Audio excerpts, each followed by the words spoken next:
Recognize these little things? Well, if you're either into 3D printing or Fortnite right now, you probably have seen these sprites and accessories all over social media, Etsy, even Maker World, where you can download and print 3D files like these for free.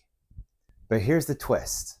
Only one of these actually came from Maker World. The other one, I used AI to create and print myself, all without touching Blender. However, getting there was a journey in itself. So in this video, I'm going to walk you through how I did the hands-on workflow.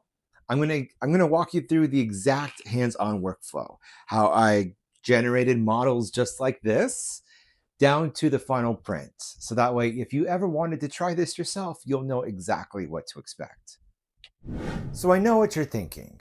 Why go through the trouble of learning to make your own when those files on MakerWorld are pretty much already free?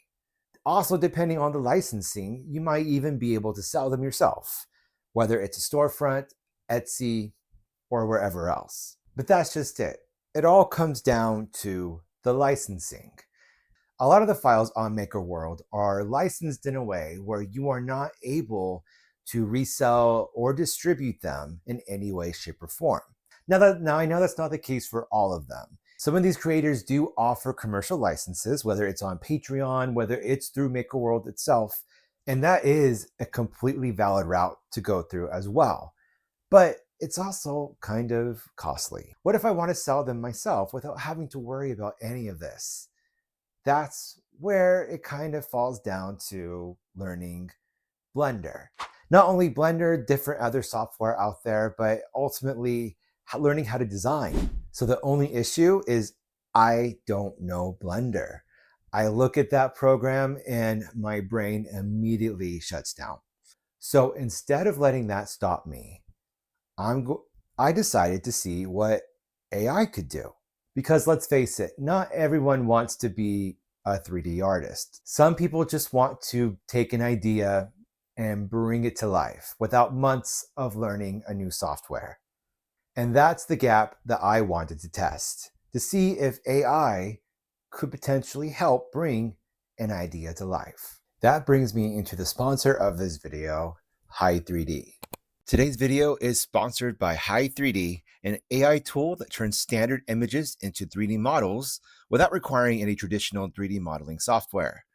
They reached out for my genuine feedback. So everything you see today is based on my own experience and my honest feedback. So a quick rundown of how this works. You can generate an image right inside the platform using text prompts, or you can upload your own reference images, like which I did. The second option is actually what got me interested in Hi3D, as it supports multi-view uploads, meaning you can feed it several angles of the same subject instead of just one flat picture or just front and back. That felt like my best shot at getting an accurate model of something as detailed as this sprite.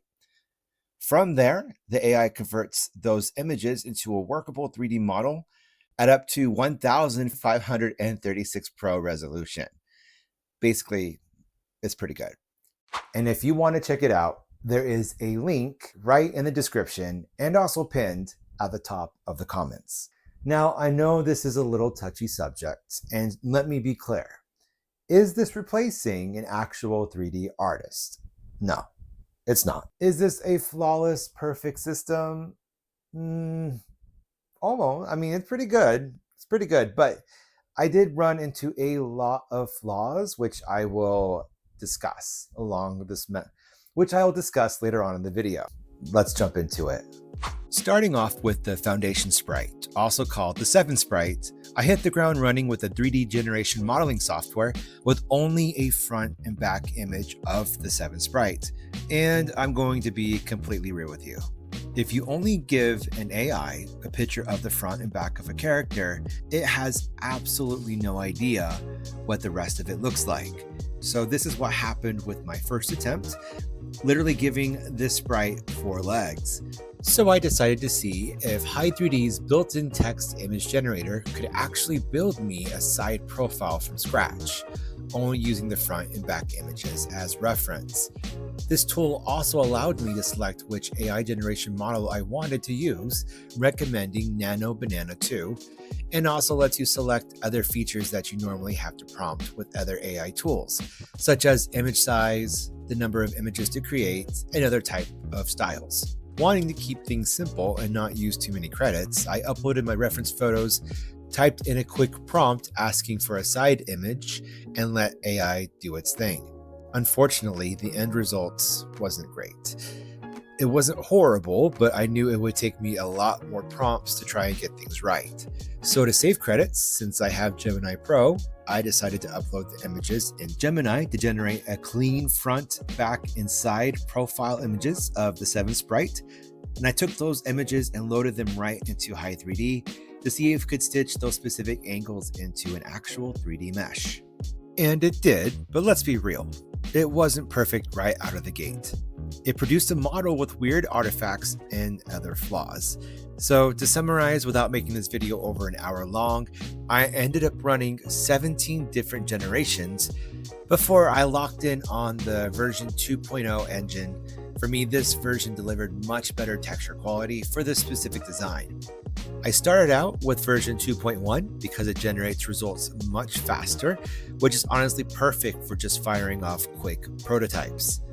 But the real game changer was digging into the advanced settings where you can adjust your selections specifically for better 3D printing results. It even breaks down exactly what each selection does when you hover your mouse over the area. Having this level of specific control over the texture output gave this platform a massive edge over other tools that I've used before. You can also jump into the built-in Hi3D Studio and smooth or paint the model right in the browser if you just need to fix a weird artifact before slicing. Now here is where I ran into some trouble. While you are able to export the model as a 3MF, because this file was so detailed, loading it into Bambu Studio actually froze the program. So I switched to exporting it as an OBJ file instead. When I dropped that file into Bambu Studio, the difference was night and day. Clean mesh and usable geometry right out of the box. It did come with dozens of color textures, but I reduced the color count down to 4 just because you only have so many slots in your AMS. After resizing it and painting it to more look like the foundation sprite you see in Fortnite, I finally sliced it and sent the file off to the printer. So now that the sprite was done, I decided to test out the website a little bit more. Instead of another sprite, I decided to throw in some accessories, such as this sprite armor, especially the armor I like to use in the game. I decided to test out Hi3D's text-to-image generator again. I ran the exact same workflow, uploading the armor image references from the game, hit generate, and this time the result was a totally different story. Surprisingly, it completely nailed the side profile, producing a really nice image I could immediately use, which I then threw directly into Hi3D's generator to produce only 2 generations of the armor this time.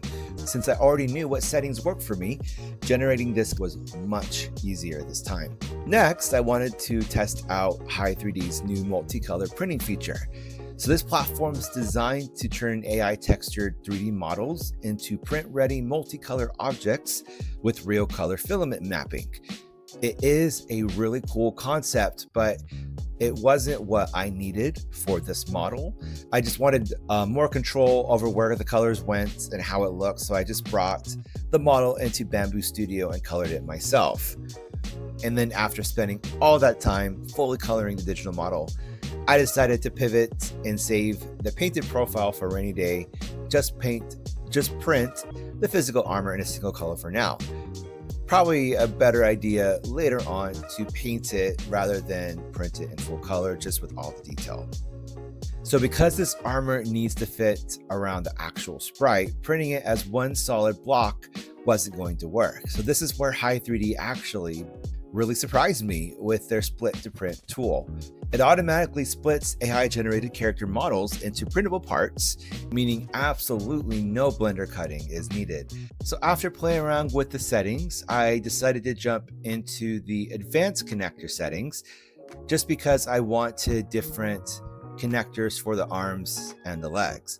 Decided to customize it where I put the arms as the ball joint connector type, so that way they can move around. But I wanted the legs to kind of stay still, so I did the legs as dovetail connector types. So after that, I was able to send it off into Bambu Studio to get the print.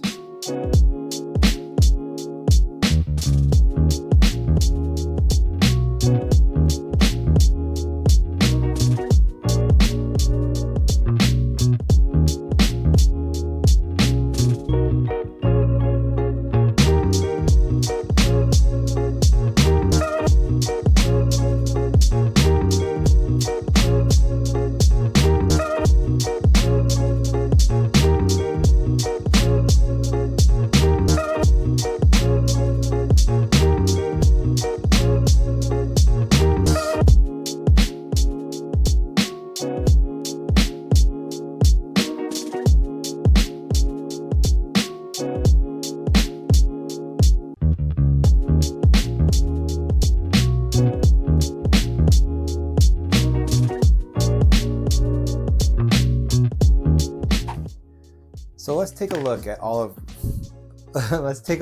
of these models that I 3D printed. So this one is mine that I created using the split to print, and this one is from the Maker World site. Both of them amazing, excellent features. I do really like how mine turned out, with the sense of just the designs and everything straight from how it kind of looks from the game. Come on. Amazing, amazing. The only thing that I feel like I did wrong with this one was using the type of connector for the legs versus the connectors that I used for the arm. As I showed in the video, the legs kind of broke. I think that was just me being impatient. If I were to 3D print this again, I definitely would use the same type of connectors, just because it is pretty cool how you're able to move the arms and everything around. It would have been amazing for that to be the case for the legs, but you know, that's what 3D printing is all about, making mistakes and, you know, spending money on filament. As for the one from the Maker World, these ones were designed to basically just take and glue the arms in any way that you kind of wanted. So I do like having that ability of taking the model and changing the type of connectors for it. In this case, both of them are excellent, great. I do like mine a little bit better. So next are the 7 foundation sprites. So the biggest takeaway that I have from making my own little sprite, obviously the one on Maker World, a little bit richer with the details. Mine are still pretty good. However, it's I feel like I could have maybe enhanced a little bit more on its own with just the visor area. Mine kind of falls when I stand it up, whereas this one is pretty solid. So it just would have to be a lot more testing in itself to kind of see how to make that not happen if I were to sell something like this. But I mean, honestly, from the creation and the prints, it went pretty good. So after all of that work, there is definitely a learning curve when it comes to using an AI generated type of website like Hi3D. But look at the results. Pretty cool. I mean, I would never have been able to make models like that without having to learn Blender or another type of tool similar to Blender. More importantly, these are models that I created using my own workflow rather than downloading from another website and modifying any of those existing files. For those who are into 3D printing and want to learn how to download and create your own files and make your own stuff, make your own models, I think this is a really great tool to add to your workflow. And again, the first 200 users to sign up using my link will get an extra 500 credits, which is enough for up to 15 free model generations and downloads. Make sure to use my code when you sign up. You'll find both the link and the code in the description and pinned comment below. And with that, I'm Eric Sauer with Sweet and Sour 3D. I'll catch you in the next one.